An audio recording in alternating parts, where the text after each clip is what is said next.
Welcome to city high school. I am Memuna Anwar, your science teacher. हम लोग chapter number 1 का जो है चैप्टर नंबर 1 हम लोगों ने स्टार्ट किया हुआ है, जिसमें हम लोग डाइजेस्टिव सिस्टम पढ़ चुके हैं। रेस्पिरेटरी सिस्टम हम लोगों ने कंप्लीट अब कल तक स्टडी किया था। आज हम लोग पढ़ेंगे डिसऑर्डर्स ऑफ रेस्पिरेटरी सिस्टम या डिजीज़ ऑफ रेस्पिरेटरी सिस्टम के। रेस्पिरेटरी सिस्टम में अगर कोई प्रॉब्लम आ जाए तो उसमें कौन कौन सी डिजीज़ जो हैं वो होती हैं। तो इसमें जो है common cold, influenza, lung cancer और उसके अलावा ट्यूबरक्लोसिस यानी कि टीबी, ये जो डिजीज़ हैं ये सारी हमारी रेस्पिरेटरी सिस्टम की डिजीज़ हैं। कि इसमें हम लोग आज 2 डिजीज़ स्टडी करेंगे, that is common cold and नमूनिया। नमूनिया जो है ये भी एक रेस्पिरेटरी सिस्टम की ही डिजीज़ है। तो आज हम लोगों ने जो पढ़ना है वो है कॉमन कोल्ड।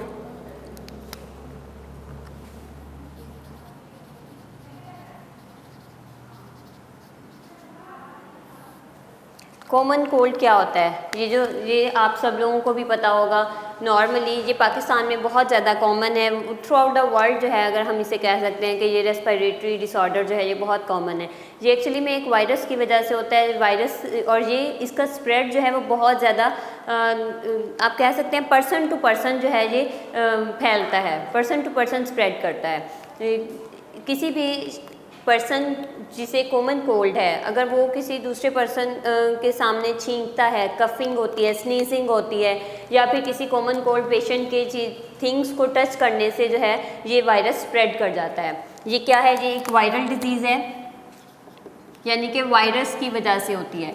ठीक है, इसे हम वायरल डिजीज़ कह सकते हैं। दूसरी बात, ये स्प्रेड किस तरह से करती है?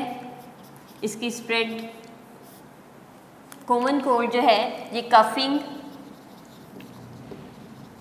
स्नीजिंग यानी कि छींकना, और touching the object of common cold patient, touching the things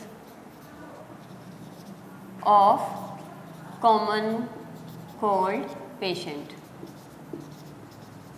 इस तरह से ये एक पर्सन से दूसरे पर्सन में जो है वो ट्रांसमिट हो जाती है डिज़ीज़।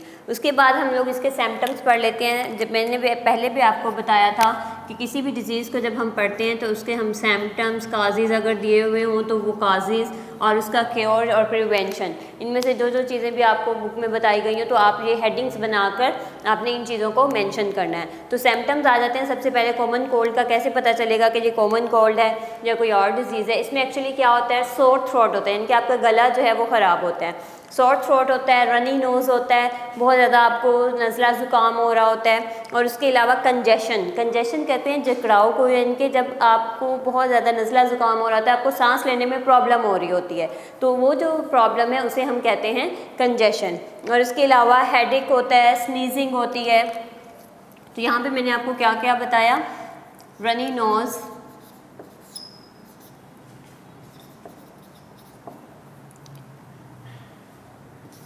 समटाइम्स फीवर भी होता है, हेडेक होता है, कंजेशन, सोर थ्रोट, गला ख़राब हो जाता है। तो ये सारे जो हैं किसके सिम्टम्स हैं? कॉमन कोल्ड के। इससे आपको पता चलता है कि आपको कॉमन कोल्ड हो गया हुआ है। और इसकी अभी तक कोई प्रॉपर मेडिसिन नहीं है। हाँ, इसके लिए डॉक्टर्स जो हैं वो आपको कहते हैं कि आप लॉट्स ऑफ ड्रिंक्स लें, आप ज़्यादा से ज़्यादा रेस्ट करें, और अपने आप को जर्म्स फ्री रखने की कोशिश करें, मतलब अपने हैंड्स फ्रीक्वेंटली वॉश करें, और लिक्विड्स का इंटेक आपका ज़्यादा होना चाहिए, और आप हैंडकरचीफ या टिशू ज़रूर यूज़ करें। तो ये इसमें मैंने आपको क्या क्या बताया? प्रिवेंशन में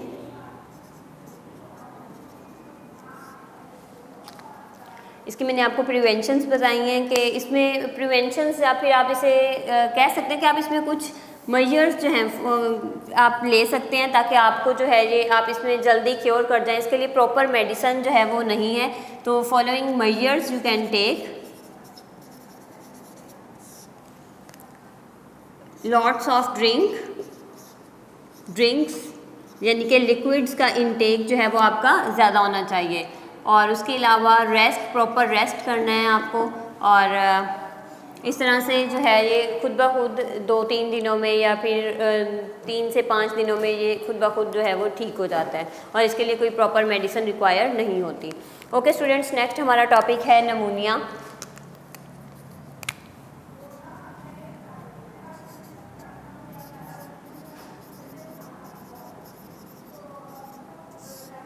नमूनिया क्या होता है? नमूनिया जो है ये है इन्फेक्शन ऑफ लंग्स में आपके इन्फेक्शन हो जाता है। मैंने आपको इससे पहले हम लोगों ने रेस्पिरेटरी सिस्टम कंप्लीट स्टडी किया था, उसमें आपको बताया था कि लंग के अंदर टिनी एयर सैक्स होते हैं जिन्हें हम एल्वेओलाई कहते हैं। वो जो एयर सैक्स हैं वो फिल्ड होते हैं एयर के साथ, लेकिन जिस नमूनिया के केस में क्या होता है कि वो जो एयर सैक्स हैं उनमें पस पड़ जाती है, वो पस के साथ फिल्ड हो जाते हैं। उनमें पहले एयर होती है और इसीलिए हमारी जो है हम सांस इजीली ले सकते हैं और हमारा रेस्पिरेटरी सिस्टम जो है वो प्रॉपरली वर्क कर रहा होता है। लेकिन जब वो जो एयर सैक्स हैं एल्वेओलाई उनके अंदर पस पड़ जाती है तो उसकी वजह से वो एयर सैक्स जो हैं वो देखें पस से फिल्ड हो गई हैं, दे बिकम फिल्ड विद पस इन द केस ऑफ नमूनिया। उसकी वजह से आपको ब्रीथिंग प्रॉब्लम स्टार्ट हो जाती है और उससे ब्रीथिंग जो है वो पेनफुल हो जाती है। It is actually infection of lungs, आपके लंग्स जो हैं वो इन्फेक्टेड हो गए हैं। और क्या हुआ है? एल्वेओलाई फिल्ड विद पस। इसके सिम्टम्स जो हैं नमूनिया के काजेज, ये दुनिया भर में अगर आप वर्ल्ड वाइड देखें तो सबसे ज़्यादा डेथ्स जो हैं वो नमूनिया की वजह से चिल्ड्रंस की होती हैं। थ्रू आउट द वर्ल्ड जो है चिल्ड्रंस की डेथ जो है वो नमूनिया की वजह से बहुत ज़्यादा है। इसके सिम्टम्स जो हैं इनमें आ जाता है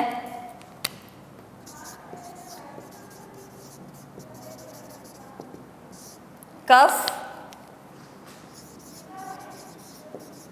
स्नीजिंग, फीवर और इसके अलावा नेज़ल कंजेशन, यानी कि नोज़ जो है वो बंद हो जाना जिसे हम कहते हैं। बहुत ज़्यादा नज़ला ज़ुकाम की वजह से आपका नोज़ जो है वो बंद हो जाता है, उसकी वजह से भी सांस लेने में प्रॉब्लम हो रही होती है। और इसके साथ साथ रैपिड ब्रीथिंग, क्योंकि आपको सांस लेने में प्रॉब्लम हो रही है इस वजह से ब्रीथिंग रेट जो है वो भी इंक्रीज़ कर जाता है। सांस जो है वो फिर तेज़ी से लेने की कोशिश करते हैं क्योंकि सांस सही से नहीं आ रहा होता। उसके अलावा साउंड, व्हीजिंग साउंड हो जाती है, जैसे वो बारीक सी ऐसे जिसे हम आवाज़ हो जाती है, आवाज़ जो है वो चेंज हो जाती है, बारीक सी आवाज़ हो जाती है जिसे हम व्हीजिंग साउंड कहते हैं। चेस्ट में पेन होता है और उसके साथ साथ loss of appetite. Appetite students किसे कहते हैं? ये कहते हैं भूख को। लॉस ऑफ एपेटाइट मतलब भूख का ना लगना।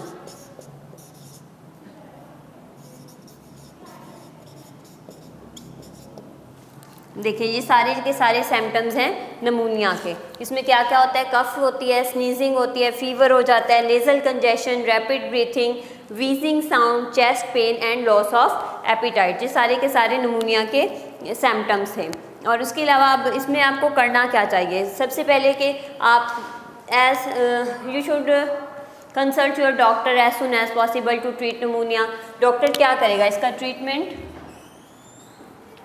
दे will prescribe an antibiotic medicine for it. क्या देंगे वो इसके लिए? एंटीबायोटिक मेडिसन्स देंगे, एंटीबायोटिक मेडिसन्स। और उसके अलावा कुछ प्रिवेंशंस होती हैं, कुछ आपको प्रिवेंटिव मेजर्स लेने होते हैं कि आप जब भी आप हैंडकरचीफ या फिर टिश्यू यूज़ करें जब भी आप स्नीजिंग करते हैं या कफिंग करते हैं। उसके अलावा अपने हैंड्स को प्रॉपर्ली वॉश करें, जर्म्स जो है वो ना लगने दें। तो ये सारे के सारे जो हैं इसके प्रिवेंटिव मेजर्स हो जाते हैं। तो हमारे लंग्स को स्टूडेंट्स यहाँ पे हमारा एक पिंक बॉक्स दिया हुआ है, उसमें आपको बताया हुआ है कि लंग्स को आप किस तरह से हेल्दी रख सकते हैं। ऐसे फ्रूट्स और वेजिटेबल्स खाएं, फ्रूट्स और वेजिटेबल्स ज़्यादा से ज़्यादा इंटेक करें क्योंकि फ्रूट्स और वेजिटेबल्स जो हैं उनमें विटामिन होते हैं और वो हमारे लंग्स के लिए बहुत अच्छे होते हैं। लंग्स जो हैं उनसे हेल्दी रहते हैं। उसके अलावा एक्सरसाइजेज रेगुलरली करें, ऐसी एक्सरसाइजेज जैसे कि रनिंग, जंपिंग या फिर साइकिलिंग, उनमें जो है वो भी हमारे लंग्स की जो है लंग्स जो हैं उसकी वजह से प्रॉपरली फंक्शन करते हैं। और स्मोकिंग अवॉइड करें। स्मोकिंग जो है वो हमारे लंग कैंसर का सबसे बड़ा रीज़न जो है वो स्मोकिंग होती है। और इसके अलावा लीफी ग्रीन वेजिटेबल्स जो हैं उनमें ऐसे केमिकल्स होते हैं जो हमारे लंग्स के लिए बहुत बेनिफिशियल होते हैं, इसलिए लीफी ग्रीन वेजिटेबल्स यानी कि जो ज़्यादा से ज़्यादा ग्रीन वेजिटेबल्स जो होती हैं वो इनटेक करें। उसके अलावा अगर अडल्ट्रेशन ऑफ फूड यानी कि खाने में फूड की जो मिलावट होती है, फूड में जो मिलावट होती है वो हमारे डाइजेस्टिव सिस्टम को बहुत बुरी तरह से डिस्टर्ब करती है। और उसके अलावा पोल्यूशन जो है वो हमारे रेस्पिरेटरी सिस्टम को डिस्टर्ब करती है।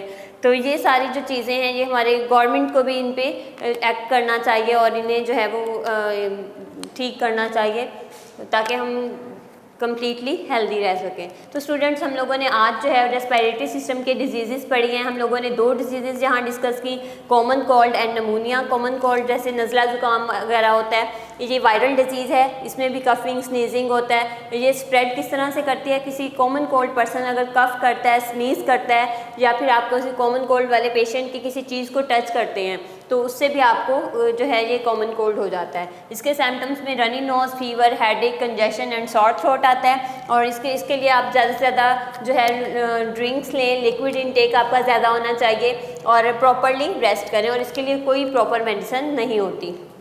नमूनिया ये इन्फेक्शन होता है लंग्स का। इसमें क्या होता है कि एल्वेओलाई जो हैं, जो कि एयर सैक्स होती हैं, वो फील्ड हो जाती हैं विद पस। इसके सिम्टम्स में कफिंग, स्नीजिंग, फीवर, हेडेक और इस तरह से ये सारी मैंने आपको बताई। लॉस ऑफ एपिटाइट यानी कि भूख खत्म हो जाती है। और इसके ट्रीटमेंट में डॉक्टर्स जो हैं वो एंटीबायोटिक मेडिसिन जो हैं वो प्रिस्क्राइब करते हैं। तो स्टूडेंट्स, आई होप आपको आज का लेक्चर अच्छे से समझ आ गया होगा और इसी के साथ हमारा ये चैप्टर भी कंप्लीट हुआ। कल से इंशाल्लाह हम नेक्स्ट चैप्टर स्टार्ट करेंगे। तो कल तक के लिए अल्लाह हाफिज़ फ्रॉम सिटी हाई स्कूल।